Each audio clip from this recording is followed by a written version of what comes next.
Hi guys, शैमा voice में आपका स्वागत है। यहाँ मिलती हैं आपको बेहद सच्ची और डरावनी कहानियाँ।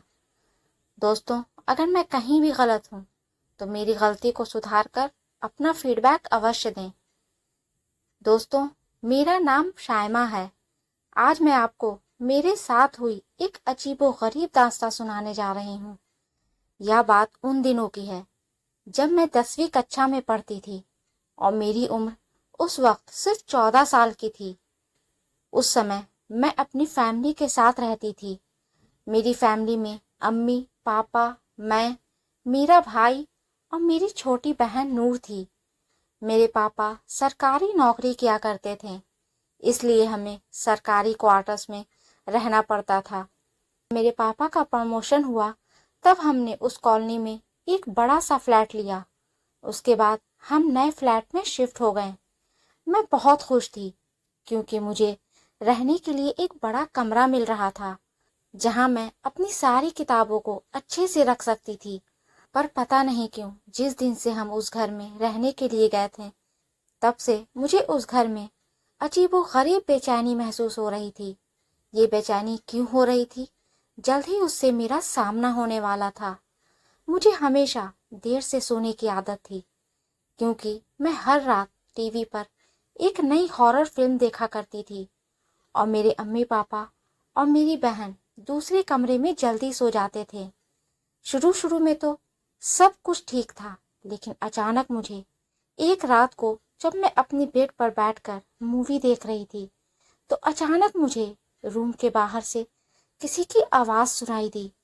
मुझे लगा कि मेरी अम्मी पानी पीने के लिए उठी हैं, इसलिए मैंने शुरू में उस आवाज को नजरअंदाज किया। अब मैं अपनी मूवी एंजॉय कर रही थी, लेकिन 2-4 मिनट के बाद फिर से वही आवाज आने लगी। वह आवाज किसी औरत के चलने पर उसके पायल से आ रही थी। पायलों की छन छन की आवाज मेरे कानों तक साफ गूंज रही थी। डर की वजह से मैंने टीवी की आवाज कम कर दी और मैंने जल्दी से एक चादर ओढ़ लिया, लेकिन बाहर से वही आवाज आ रही थी, छन छन। यह आवाज सुनकर मेरा शरीर कांपने लगा और मेरे रोंगटे भी खड़े हो गए। आवाज लगातार आ रही थी। वह आवाज 4-5 सेकंड के लिए सुनाई देती थी, उसके बाद बंद हो जाती थी। फिर बाद में 2-4 मिनट के बाद फिर से छन छन छन। ऐसा लग रहा था मानो जैसे कोई भारी पायल पहनकर चल रही हो। मेरा दिल जोर जोर से धड़क रहा था। ऐसा लग रहा था कि अभी मेरा दिल सीने में से निकलकर मुंह में आ जाएगा। उस वक्त मुझे कुछ समझ नहीं आ रहा था कि मैं क्या करूं। मैंने तय कर लिया कि मुझे अपने अम्मी पापा को उठकर सारी बातें बता देनी चाहिए। मैंने हिम्मत करके दरवाजा खोला। उस समय वही आवाज बिल्कुल मेरे सामने से आ रही थी। ऐसा लग रहा था कि कोई स्त्री चलकर मेरे पास आ रही हो, लेकिन सिर्फ आवाज ही आ रही थी। सामने कोई भी नहीं दिख रहा था और आवाज बिल्कुल साफ सुनाई दे रही थी, छन छन छन।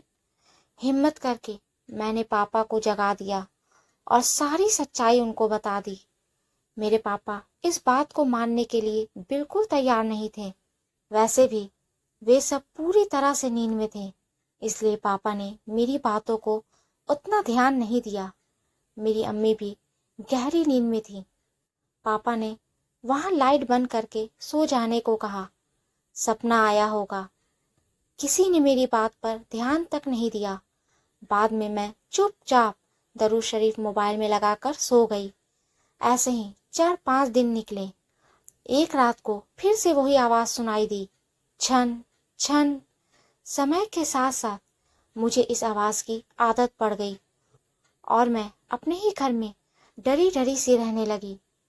मैंने नोटिस किया कि यह आवाज 10 बजे के बाद आती है, पर एक बात तो पक्की थी, वह आवाज सिर्फ मुझे ही सुनाई देती थी और मेरे घर के किसी भी मेंबर को नहीं। कभी कभी मैं उस आवाज से बहुत ही परेशान हो जाती थी, लेकिन अल्लाह की मेहरबानी थी, मुझे वह आवाज कभी नुकसान नहीं पहुंचाती और ना ही मेरे परिवार को। 9-10 महीने के बाद मेरे पापा का ट्रांसफ़र हो गया और हम एक नए फ्लैट में शिफ्ट हो गए। हमारे यहाँ से जाने के बाद उस फ्लैट पर साजिद अंकल का परिवार रहने के लिए आया, जो हमारे जान पहचान के लोग थे। साजिद अंकल की बेटी मेरी सबसे अच्छी दोस्त थी और उनकी फैमिली काफ़ी अच्छी थी। एक दिन साजिद अंकल संडे को हमारे घर आए और हमसे पूछा कि क्या कोई पायलों की आवाज़ सुनाई देती थी। बस यही बात सुनकर मुझे पूरा यकीन हो गया कि वह कोई मेरा वहम नहीं था। साजिद अंकल के पूरे परिवार ने पायल की छन छन की आवाज़ सुनी थी। आखिर में मेरे अम्मी पापा को यकीन हो गया कि मैं झूठ नहीं बोल रही थी। बाद में साजिद अंकल ने घर में झाड़ फूँक करवाया और पूरे घर को दम कर दिया। हमने यह बात जानने की बहुत कोशिश की, उस घर में आखिरकार क्या हुआ था। आगे जाकर पता चला कि उस घर में एक नहीं बल्कि 6 आत्माएं रह रही थीं।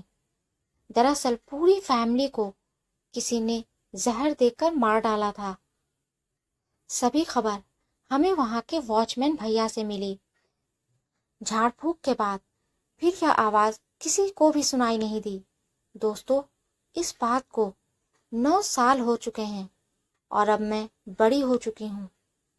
अब मुझे किसी भी प्रकार की आवाज़ सुनाई नहीं देती, लेकिन मुझे उन 6 सदस्य वाले परिवार के बारे में सोच सोचकर बहुत बुरा लगता है। मैं अल्लाह से दुआ करती हूँ कि मरे हुए रूह को अल्लाह जन्नत मग़फ़िरत फरमाए। तो दोस्तों, इसी के साथ मैं अपनी आप बीती का अंत करती हूँ। अगर मेरी स्टोरी पसंद आई तो लाइक करें, मेरे चैनल पर नए हैं तो सब्सक्राइब करें। धन्यवाद।